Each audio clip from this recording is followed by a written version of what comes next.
નામ રણજીતભાઈ દુધાત છે। મારું ગામ સરંબડા છે। અમારા ગામની નદીમાંથી જે ગેરકાયદેસર રીતે વેકરા અને ખનિજ રેતી ચોરી થાય છે એના વિશે ગામ અહીંયા અત્યારે ભેગું થયું છે। આની રજૂઆત અમે તંત્રને કરી હતી। તંત્રએ એવું કીધું છે કે 10-12 દિવસમાં તમારી ગામની સમસ્યાનો હલ થઈ જશે। જે કાંઈ રેત માફિયાઓ છે એને પકડી પાડવામાં આવશે અને કાયદાકીય રીતે જે કાંઈ યોગ્ય સજા એની જે કાંઈ સજા છે સજા કરવામાં આવશે। પરંતુ ગામજનોને એવું હતું કે તંત્રની સાથે સાથે ગામ પણ એકત્રિત થાય અને તંત્રનો સપોર્ટ કરે। એના માટે સુરત, અમદાવાદ અને આજુબાજુના શહેરોમાં જે કાંઈ ધંધા માટે યુવાન મિત્રો ગયા છે એ બધા પણ અહીંયા ભેગા થયા છે અને એવું નક્કી કર્યું કે આપણે ભેગા થઈને આનો વિરોધ કરીએ, જેથી તંત્રને પણ એમ થાય કે ગામનો આપણને સપોર્ટ છે। જે સરંબડા ગામ સમાજ દ્વારા કલેક્ટર સાહેબને, એસપી સાહેબને અને ખાણ ખનિજ વિભાગને જે આવેદનપત્ર આપવામાં આવ્યું હતું તેના ઉપર શું આપને પ્રોસેસ મળી?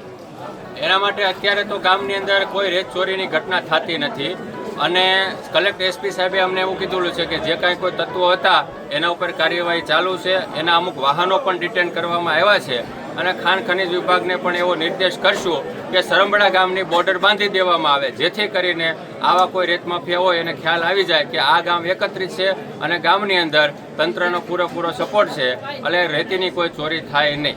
જે હમણાં એક વાત આવેલી હતી કે સરંબડા ગામની અંદર 112 મૂકવાનો ઓલું કહે છે, અમારા ગામની રજૂઆત છે કે ગામની નદીની અંદર ગામની સુરક્ષા માટે 112નો પોઈન્ટ આપવામાં આવે, જેના બે ફાયદા થશે। કદાચ કોઈ રેત માફિયાઓ રેતીમાં ઉતરે નદીમાં તો ગામની સાથે સાથે 112ની ગાડી પણ આવે, જેથી કરીને કોઈ અનિચ્છનીય કે બનાવ ન બને। અને બીજું, ગામની અંદર કોઈ નાનો મોટો અનિચ્છનીય બનાવ બને તો એના માટે ગાડી ત્યાં હાજર હોય એટલે આવા નાના બનાવો અહીંને અહીં સોલ્વ થઈ જાય, એમાં કોઈ આગળ પ્રોસેસ જ ના આવે।